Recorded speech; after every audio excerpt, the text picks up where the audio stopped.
बिस्मिल्लाहिर्रहमानिर्रहीम। अस्सलाम वालेकुम नाज़रीन, आप यूट्यूब चैनल देख रहे हैं। मैं इमरान खान हूं। जो आज की सबसे बड़ी खबर थी जिस पे सबकी नज़र थी कि इलेक्शन कमीशन ऑफ पाकिस्तान ने जो एक इजलास तलब किया है उसमें वो क्या फ़ैसला करता है। उनके पास ऑप्शन तो कोई है नहीं। सुप्रीम कोर्ट ऑफ पाकिस्तान ने बड़ी क्लियर डायरेक्शन दी है कि पाकिस्तान तहरीक इंसाफ वापस आ चुकी है। ये जो बंदे आज़ाद उम्मीदवार तहरीक इंसाफ की हमायत से जीते थे, इनको हक दिया गया है कि ये किसी पॉलिटिकल पार्टी को ज्वाइन कर ले। वो सारे के सारे पाकिस्तान तहरीक इंसाफ को ज्वाइन भी कर चुके हैं और उन्होंने तहरीक इंसाफ को बयान अल्फी दे भी दिए हैं। बंदे उठाए भी गए, टॉर्चर भी किया गया, बंदों को टेलीफोन भी किया गया, धमकाया भी किया, बंदों के घर वालों को भी उठाया गया, लेकिन इसके बावजूद सारे जीतने वाले जो हैं वो पाकिस्तान तहरीक इंसाफ के साथ आकर खड़े हो गए। तो ये तो हो गया मामला मुकम्मल। अब इलेक्शन कमीशन को ये अहकामात हैं कि वो फौरी तौर पे इनको पाकिस्तान तहरीक इंसाफ का तस्लीम करे और जो मखसूस नशिस्तों की नई फहरिस्त पाकिस्तान तहरीक इंसाफ जमा करवाती है उनको नोटिफाई करे और बाद में वो जाकर हलफ उठा ले। चाहे वो खवातीन है, चाहे वो अकलियत के नुमाइंदे हैं, वो जाएं और जाकर कौमी असम्बली में और सूबाई असम्बलियों के अंदर हलफ उठा लें। इलेक्शन कमीशन ऑफ पाकिस्तान ने एक गलत फैसला किया था। उस गलत फैसले के खिलाफ सुप्रीम कोर्ट ऑफ पाकिस्तान के फुल कोर्ट ने इलेक्शन कमीशन ऑफ पाकिस्तान को गलत साबित किया और पाकिस्तान तहरीक इंसाफ को उनका हक वापस दिलवाया। यानी इलेक्शन कमीशन ऑफ पाकिस्तान का दिमाग और उसकी सोचने की सलाहियत और कानूनी और आईनी मामलात में उसकी समझ को अदालत ने नाकाफी करार देते हुए यह कह दिया कि जनाब आप गलत कर रहे थे, यह सही काम है, हमने डायरेक्शन जारी कर दिए, जाके इसको यूं करें। तो फिर उन्होंने इजलास बुला लिया। आपने गौर नहीं करना, इलेक्शन कमीशन ऑफ पाकिस्तान ने गौर नहीं करना, इजलास नहीं बुला ले, मुशावरत नहीं करनी। इलेक्शन कमीशन ऑफ पाकिस्तान ने सिर्फ सुप्रीम कोर्ट ऑफ पाकिस्तान के फैसले के ऊपर अमल करना है। उन्होंने आज के दिन मुशावरत की और यह कहा जी मुशावरत मुकम्मल नहीं हुई, हम कल 19 तारीख को दोबारा बैठेंगे और दोबारा मुशावरत करेंगे जुमे वाले दिन। तो इलेक्शन कमीशन मुशावरत किस बात की कर रहा है? उसको तो सिर्फ इंप्लीमेंट करना है सुप्रीम कोर्ट ऑफ पाकिस्तान के फैसले पर। और पाकिस्तान तहरीक इंसाफ ने अपने तमाम एमएनएस के जो उनकी हमायत से जीते थे उनके सबके एफिडेविट्स ले लिए हैं और इलेक्शन कमीशन को जमा करवा रहे हैं वो। अब ये जो सूरत हाल है कि Tehreek Insaf election commission of Pakistan को डॉक्यूमेंट जमा करवाएगी, मखसूस नशिस्तों की लिस्टें जमा करवाएगी और आने वाले दिनों में तहरीक इंसाफ के हक में इलेक्शन कमीशन ऑफ पाकिस्तान को यह फैसला करना पड़ेगा। अगर वो रुकावट डालेंगे तो वो तौहीन अदालत के मुर्तकिब होंगे। क्या चीफ इलेक्शन कमिश्नर और उनके जो बाकी मेंबर्स हैं वो इतना बड़ा रिस्क ले सकते हैं? सवाल ये है। तो मेरे ख्याल में वो ले भी सकते हैं। उसकी वजह यह है कि उनको हलाशेरी बड़ी ज़बरदस्त दी जाती है। देखते हैं इस मामले का क्या बनता है। लेकिन पाकिस्तान तहरीक इंसाफ को अल्टीमेटली 8 मुअज़्ज़िज़ जज साहिबान का ये फैसला है और ये केस जीता है पाकिस्तान तहरीक इंसाफ ने, तो उनको तो सीटें देनी पड़ेंगी। चाहे वो मखसूस नशिस्तें हैं, चाहे जो आज़ाद जीते हुए हैं वो पाकिस्तान तहरीक इंसाफ को ज्वाइन करे। तहरीक इंसाफ एक पॉलिटिकल पार्टी थी, तहरीक इंसाफ एक पॉलिटिकल पार्टी है इस फैसले के मुताबिक। अब एक चीज़ मैं आपको और बताता हूँ कि मार्केट में ना खबरें आ रही है कि जी मार्शल लॉ लग जाएगा तो इमरजेंसी लग जाएगी। कख नहीं लगना, ये नहीं होना पाकिस्तान में। ये कुछ सहाफ़ियों के जरिए से खबरें फैलाई जाती हैं कि जी तौहीन अदालत होती है तो हो जाए, डंडा चलाया जाएगा, डंडा और तेज कर दिया जाएगा, कानून को नहीं देखा जाएगा, आईन को नहीं देखा जाएगा, सिर्फ ये देखा जाएगा कि ताकतवर हलकों को सूट क्या करता है, एस्टेब्लिशमेंट जो चाहेगी वैसे करेगी। और ये सहाफ़ी जो है ये हंस हंस के ये खबरें दे रहे होते हैं। तो इनको आप खबर नहीं कहते, इनको आप कहते हैं धमकी लगाना। देखिए, एस्टेब्लिशमेंट के साथ, इदारों के साथ, सियासतदानों के साथ, इदारों में बैठे हुए लोगों के साथ ताल्लुकात बनाना, उनसे खबरें लेना, ये सहाफ़ियों का काम है। सहाफ़ी हर एक से मिलते हैं, यानी तालिबान से भी मिलते हैं, तालिबान से भी मिलते हैं। अगर कोई दहशतगर्द है, कोई ग्रोह जिसके ऊपर दहशतगर्दी का इल्ज़ाम है, सहाफ़ी उनको भी जाकर मिल सकता है। यानी जब पूरी दुनिया अफगानिस्तान में तालिबान से लड़ रही थी तब कई सहाफ़ी जो हैं वो तालिबान के इंटरव्यूज़ उस वक्त में भी ले रहे थे और वो चलते भी थे, छपते भी थे। तो आप किसी को भी बतौर सहाफ़ी जाकर मिल सकते हैं, उसका पॉइंट ऑफ व्यू आप ले सकते हैं। तो ये तो सहाफ़ी का हक है कि वो खबरें लेने के लिए किसी को भी सोर्स बनाए, किसी से भी ताल्लुक़ बनाए, उससे खबरें निकलवाए, और ये सहाफ़ी हमेशा से करते रहे। लेकिन क्या कभी सहाफ़ियों को धमकियां लगाने वाले पैगाम रसां की तरह इस्तेमाल किया जाएगा? ये हमने नहीं देखा था। यानी बड़ी खुशी खुशी हमारे चंद सहाफ़ी हैं, वो कहके लगाते हुए हंसते हुए आते हैं और आराम से ठंडे कमरे में बैठ के पाकिस्तान में जमहूरियत की धज्जियाँ उड़ा के चले जाते हैं। वो ये कहते हैं ना आईन है, ना कानून है, ना कोई जमहूरियत है, बस एक डंडा चलेगा एस्टेब्लिशमेंट का, ये हो जाएगा, और मज़े ले लेकर धमकियाँ लगाते हैं। यानी ये एक अजीब चीज़ है। बतौर सहाफ़ी आप खबरें लेने के लिए राब्ते कर सकते हैं और इन खबरों पर आप तहकीकात भी कर सकते हैं, मगर लोगों को धमकाने के लिए कांदा फ्राहम करना ये मुनासिब नहीं है। अब कुछ सहाफ़ी और भी बड़ा अजीब काम कर रहे हैं, मैं आपके सामने रख देता हूँ। सनम जावेद साहिबा, इन्होंने कितनी मुश्किलात बर्दाश्त की। यानी जैसा टाइम सनम जावेद ने गुजारा 14 महीने तक, मरियम नवाज ऐसे 3 दिन नहीं गुजार सकती। मरियम नवाज का वो कमरा हमने देखा है ना, जहां पे उनको रखा गया, हुकूमत खाना वो उसे कहती हैं, काल कोठरी वो उसे कहती हैं, वो उसे कहती हैं डेथ सेल। लेकिन आप जाके उसको देखें तो वो वीआईपी किस्म के साथ वॉशरूम लगे हुए हैं, वीवीआईपी किस्म के कमरे हैं, उनके अंदर एसी लगे हुए हैं, किताबें हैं, मेज़ है, टेबल है, बेड है, हर चीज़ की सहूलत वहाँ पे मैसर है। जब दिल करे बाहर निकले, धूप के अंदर वॉक करें, इंजॉय करें। स्वीट्स इनको मिले हुए हैं नवाज शरीफ को और मरियम नवाज को जेल के अंदर। इन्होंने तो ऐसी ज़िंदगी गुजारी है। ज़रा एक दिन 8 घंटे 9 घंटे धूप के अंदर, ये जिस तरह की वैन के अंदर लाया जाता था सनम जावेद को, आलिया हमजा साहिबा को, उस वैन में ज़रा बैठ के तो दिखाएं एक दिन, अंदर पिघल ना गए गर्मी से तो फिर मेरा नाम बदल दीजिएगा। मरियम नवाज साहिबा उस तरह की सख्ती 3 घंटे बर्दाश्त नहीं कर सकती, जैसी सख्ती 14 महीने तक सनम जावेद बर्दाश्त करके आई है। तो उनकी जो कुर्बानी है जमहूरियत के लिए, या उनकी अपने मौक़िफ़ के लिए चले, जो उनकी कुर्बानी है इमरान खान साहब के लिए वो खड़ी है, वो अपनी पार्टी के साथ, अपने लीडर के साथ वफादारी शो कर रही है। मरियम नवाज ने उसका अशरे अशीर भी कभी बर्दाश्त नहीं किया तकलीफ का।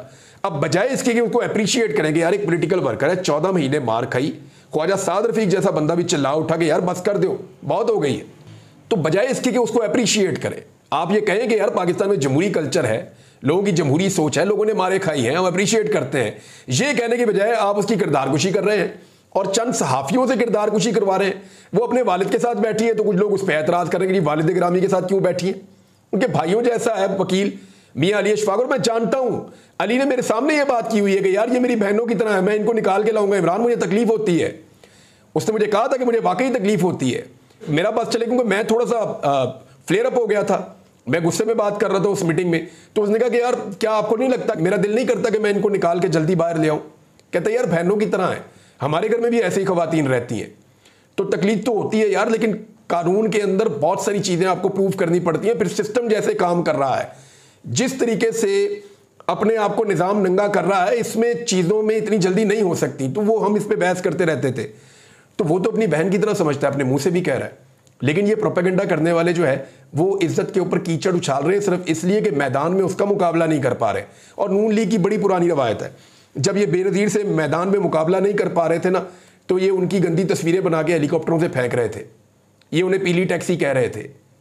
तो आज ये सनम जावेद का मुकाबला नहीं कर पा रहे ना, तो ये कीचड़ उछाल रहे हैं। ये इमरान खान का मुकाबला नहीं कर पा रहे, वो तो एक कारकुन है इमरान खान की, अदना कारकुन है, उस तरह के और बेशुमार है पाकिस्तान तहरीक इंसाफ में। असल जो जिन है वो तो इमरान खान है, ये उसका मुकाबला नहीं कर पा रहे, तो लगातार उस पर कीचड़ उछाल रहे हैं।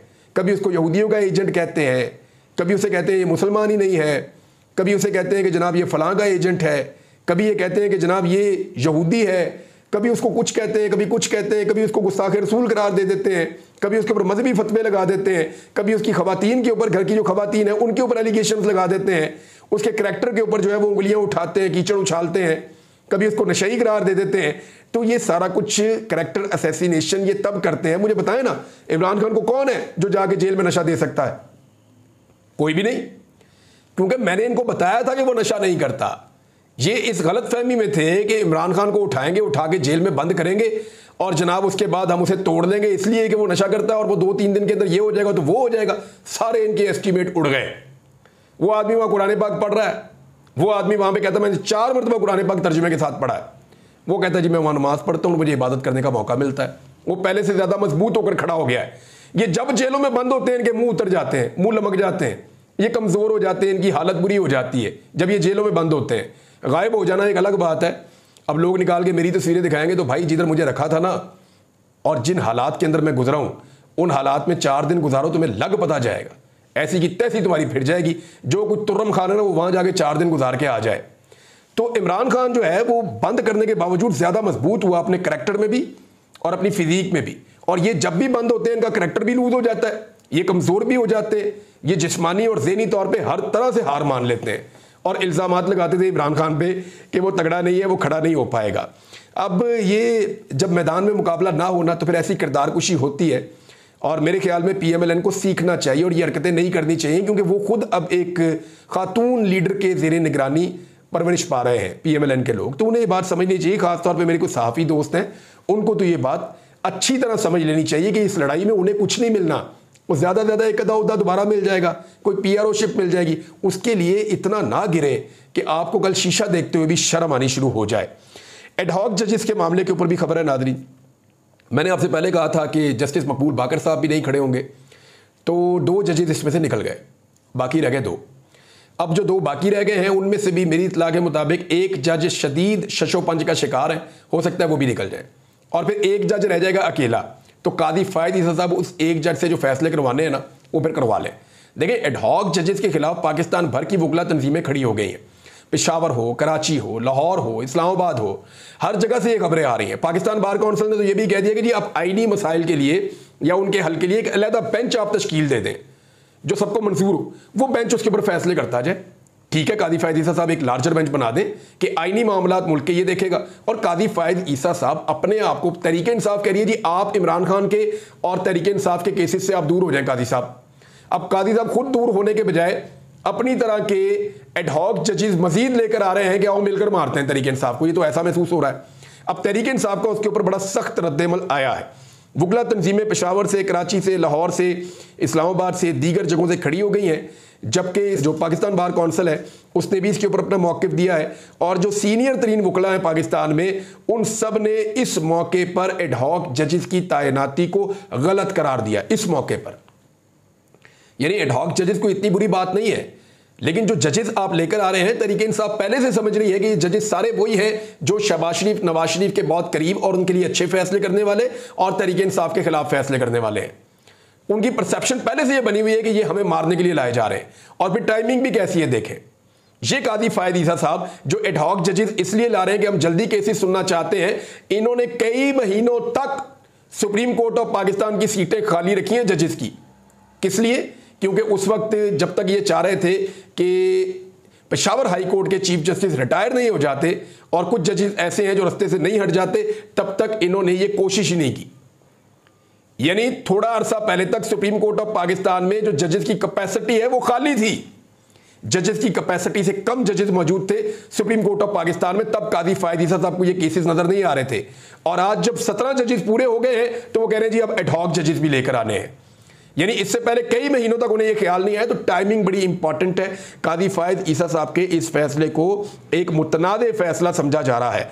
अमीर सुल्तान साहब ये वापस आ गए हैं जी। अमीर सुल्तान साहब वापस आ गए हैं, मेंबर कौमी असम्बली है पाकिस्तान तहरीक इंसाफ के। अब ये स्टेटमेंट देंगे तो पता चलेगा कि ये कहाँ गए थे। दूसरी बात यह है कि लापता अफराद के हवाले से या जिन लोगों को जबरी तौर पर गुमशुदा किया गया है पाकिस्तान तहरीक इंसाफ के, उनके हवाले से केसेस चल रहे हैं। शहबाज गिल साहब के भाई अभी तक बाजियाब नहीं हुए, और अदर मुशवानी साहब के वालिद का एक ख़त अब सामने आया है। वो ख़त मैं आपको पढ़ के एज इट इज़ सुना देता हूँ कि एक्चुअली वो क्या कहना चाह रहे हैं और उस ख़त के अंदर वो किसको मुखातिब कर रहे हैं। ज़रा ये ख़त आप देख लें। अदर मुशवानी के वालिद का चीफ जस्टिस सुप्रीम कोर्ट कादी फायज ईसा, तमाम सुप्रीम कोर्ट के जजेस और chief justice Lahore high court के नाम एक ख़त उन्होंने लिखा है, और उन्होंने जबरी गुमशुदगियों से मुताल्लिक हफ्से बेजा की पटिशन में हाई कोर्ट के तर्ज अमल और बेजा इल्तवा पर गहरी तशवीश का इजहार किया है। जो कुछ उन्होंने खत में लिखा मैं आपको एज इट इज पढ़ के सुनाता हूँ। ये अजहर मशवानी के वालिद साहब लिख रहे हैं, इनके 2 भाई अगवा हैं और उनको भी आज लगभग 7-6 हफ्ते से ज़्यादा हो गए हैं, 1.5 माह हो गया है तकरीबन। सुप्रीम कोर्ट ने 3 जनवरी 2024 को आईनी पटिशन नंबर 2023/51 में वाज़ेह हदायत जारी की कि वफाकी हुकूमत सीनियर अफसरान के दस्तखत पर मुश्तमिल एक मुआहदा जमा करवाए कि आइंदा किसी भी शख्स को गैर कानूनी तौर पर हिरासत में नहीं लिया जाएगा। फिर वो लिखते हैं कि जनवरी 2023 में पीटीआई की सूबाई हुकूमतें ख़त्म होने के बाद से हाई कोर्ट्स में हफ्से बेजा से मुताल्लिक पटिशन की समाअतें मुसलसल ताख़ीर का शिकार हैं। हफ्से बेजा से मुताल्लिक पटिशन को सतही तौर पर निपटाने का सिलसिला जारी है। सुप्रीम कोर्ट के जारी करदा 3 जनवरी 2024 के हुक्मनामे के बावजूद गैर कानूनी अगवा का सिलसिला जारी है। मेरा बेटा प्रोफेसर ज़हूरुल हसन पिछले साल पहली मरतबा 10 मई 2023 से लेकर 30 सितंबर 2023 तक 144 दिन गैर कानूनी कैद में रहा। ज़हूर मशवानी की बादयाबी से मुताल्लिक लाहौर हाई कोर्ट की 3 दरखास्तों में बिला जवाब ताख़ीर का सामना करना पड़ा, जिनमें दरखास्तों का मुस्तरद किया जाना भी शामिल है। एजेंसियों की मुदाखलत के वादे सबूत के बावजूद दरखास्तें बार बार पुलिस की सतही रिपोर्ट की बुनियाद पर खारिज की गईं, जिनमें दावा किया गया कि ज़हूर मशवानी इनकी हिरासत में नहीं है। ये मुसलसल ताखीर बेहद मायूस कुन है और हमारे अदालती अमल पर एतमाद को ठेस पहुंचा रही है। मुझे भी अपने बेटे प्रोफेसर ज़हूर के साथ 10 मई 2023 को पहली बार अगवा किया गया और 3 दिन बाद रिहा कर दिया गया। अदर मशवानी की साबिक वज़ीर-ए-आज़म इमरान खान के साथ सियासी वाबस्तगी की वजह से इस वक्त उसके सगे दीगर 2 भाई प्रोफेसर मदरुल हसन और प्रोफेसर ज़हूरुल हसन 6/6/2024 यानी 6 जून 2024 से अगवा है। Green town police station Lahore में FIR नंबर 2598/2024 दर्ज की गई है और writ petition number 36124/2024 Lahore high court में जस्टिस शहराम सरवर की अदालत में ज़ेर इल्तवा है। हमारी हफ्ज़े बेजा पटिशन की समाअत 6 जून से 27 जून 2024 तक जस्टिस शहबाज रिजवी ने की, जिन्होंने FIR के इंदराज, जियो फेंसिंग, डाटा जमा करने और सेफ सिटी अथॉरिटी की फुटेज की तस्दीक का हुक्म दिया, जिससे साबित हुआ कि अगवा में कानून नाफिज करने वाले इदारों की गाड़ियां मुलव्वस थीं। बाद जस्टिस शहराम सरवर के पास मुंतकिल हो गया केस, जो ताहाल ताखीर का शिकार है। 1 जुलाई 2024 को जस्टिस शहराम ने अगली समाअत 12 जुलाई यानी 2 हफ्ते की तारीख रखी जा रही है यहाँ पे जजेस की जानिब से। और ये एक इंतहाई अहम मामला है कि एक बाप के 2 बेटे जो हैं, दोनों प्रोफेसर हैं, पढ़वाने का काम करते हैं, दोनों का सियासत से कोई ताल्लुक नहीं है और दोनों अगवा है। 12 जुलाई 2024 तक मुलतवी कर दी। 12 जुलाई को समाअत मजीद 12 दिनों के लिए यानी 24 जुलाई 2024 तक मुलतवी कर दी गई है। दोबारा 2 हफ्ते की तारीख दे दी। सूरत हाल की फौरी और संगीन नौयत के तनाजुर में यह मुसलसल इल्तवा हमारे लिए शदीद परेशानी का बाइस है, जिस पर अदालत से फौरी कार्रवाई की इस्तदा है। मेरे बेटे अदर मशवानी को प्रोफेसर मदर और प्रोफेसर ज़हूर के अगवा के पहले 3 हफ्तों के दौरान 3 धमकी आमेज व्हाट्सएप कॉल्स मौसूल हुई। अगवा कनिंदगान ने अदर मशवानी से मुतालबा किया, अदर मशवानी लंदन में, बरतानिया में, उनसे मुतालबा किया कि वो 8 फरवरी के इंतखाबात के बाद पोस्ट की गई अपनी ट्वीट्स और किसी और अकाउंट से पोस्ट की गई ट्वीट्स डिलीट करें, खसूसन वो ट्वीट्स जो कि एस्टेब्लिशमेंट, इंतखाबी धांधली, 1971 और पाकिस्तान में इंसानी हकूक़ की खिलाफ वर्जियों से मुताल्लिक थी। अगवा कुनिंदगान ने अदर मशवानी से यह मुतालबा भी किया कि हम अपनी लाहौर हाई कोर्ट में दायर करदा पटिशन से दस्तबरदार हो जाएं। बसूरत दीगर धमकी दी गई कि हम अपने बेटों को कभी जिंदा नहीं देख सकेंगे। शदीद दबाव और अपने खानदान की हिफाजत के पेश नज़र और घर वालों के इसरार पर मेरे बेटे अजहर मशवानी ने अपना और अपनी अहलिया का ट्विटर अकाउंट गैर फाल कर दिया। अजहर इस वक्त सियासी इंतकाम के बायस जिलावतनी काट रहा है। पिछले साल अजहर को भी साबिक वज़ीर-ए-आज़म इमरान खान के साथ सियासी वाबस्तगी के बायस 8 दिनों के लिए अगवा किया गया था। मुसलसल अगवा के ये वाक़यात और हाई कोर्ट में कानूनी कार्रवाई में ताखीर हमारे खानदान के लिए शदीद नफ्सियाती परेशानी का बायस है। मेरे बच्चे कानून पसंद शहरी हैं, जिनका ना कोई मुजरिमाना रिकॉर्ड है और ना ही किसी गैर कानूनी सरगर्मियों में शामिल है। अदर मशवानी की सियासी वाबस्तगी से कता नज़र पूरा खानदान शोबा तदरीस से वाबस्ता है, जिनकी कोई सियासी वाबस्तगी नहीं है। हालात की संगीनी और फौरी नौयत के पेश नज़र मैं बसद एहतराम सुप्रीम कोर्ट से दरखास्त करता हूं कि हाई कोर्ट्स को हदायत दी जाए कि वो गुज़िश्ता 18 महीनों में दायर की जाने वाली तमाम हफ्ज़े बेजवा की दरखास्तों का डाटा जमा करें और हर समाअत के दरमियान वक्फों का तज्जिया करें, यानी जल्दी जल्दी सुने केसों को, जल्दी जल्दी बुलाएं और जल्दी लोगों को बरामद करें या उन्हें बाजियाब करवाएं। हाई कोर्ट्स को हदायत की जाए कि जबरी गुमशुदगियों से मुताल्लिक हफ्से बेजा की दरखास्तों को बिला ताखीर रोज की बुनियाद पर सुना जाए। सुप्रीम कोर्ट इन अफराद को जवाबदेह ठहराए जो अदालती अहकामात की खिलाफ वर्जी और तौहीन अदालत के मुर्तकिब हैं। अदालत ये यकीनी बनाए कि FIR बशमूल FIR नंबर, अपनी FIR के नंबर लिखे और पुलिस स्टेशन लाहौर की मुकम्मल तहकीकात करवाई जाए और अगवा के जिम्मेदारान को इंसाफ के कटहरे में लाया जाए। अदालत कानूनी मदद के लिए अपनी मुश्किलात को रिकॉर्ड पर लाने वाले मुतासरा खानदानों की हिफाजत यकीनी बनाए ताकि उन्हें मजीद हरासानी और धमकियों से बचाया जा सके। सुप्रीम कोर्ट की फौरी मुदाखलत और कड़ी निगरानी इन लातादाद खानदानों के लिए इंसाफ को यकीनी बनाने में इंतहाई अहम है जो अपने प्यारों की जबरी गुमशुदगियां सह रहे हैं।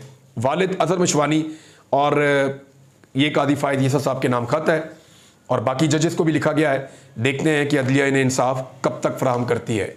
अब तक लेते हैं, अपना ख्याल रखिएगा, अपने चैनल का भी। अल्लाह हाफ़िज़।